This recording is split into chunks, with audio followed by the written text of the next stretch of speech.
Cela fait plus de 72 heures que des employés de la cimenterie Badia, au nombre de 250, sont portés disparus. Alors c'est lundi, dans la matinée, qu'un groupe de djihadistes de l'organisation État islamique a lancé un assaut sur la ville de Dmer. Alors Dmer, c'est une petite localité située à 4 km au nord-est de Damas, la capitale, dans la région du Kalamoun. Alors il s'agit d'une vaste région montagneuse située à la lisière du Liban et qui aujourd'hui est majoritairement contrôlée par les troupes de Bachar al-Assad. Alors, la cimenterie Badia et ses 250 employés ne sont plus accessibles, joignables depuis cette attaque lancée par le groupe terroriste lundi. Celle-ci, rappelons-le, intervenant seulement une semaine après la reprise de Palmyre par l'armée régulière, serait un signe de représailles d'après les observateurs locaux de l'organisation État islamique contre l'armée régulière syrienne.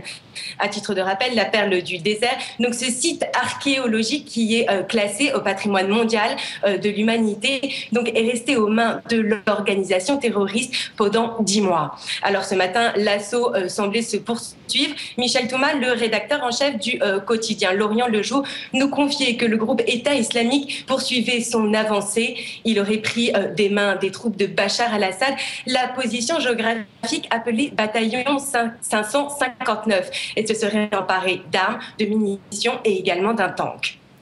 Où en est justement l'organisation État islamique sur le terrain ? Oui, alors on parle aujourd'hui d'avancée de l'État islamique qui récupère des territoires qui étaient alors aux mains de l'armée régulière. Mais attention, rappelons que ce sont simplement des événements isolés. On a plutôt l'impression, à une semaine de la reprise des négociations, des pourparlers de paix à Genève, que l'on assiste à une sorte de redistribution du territoire syrien.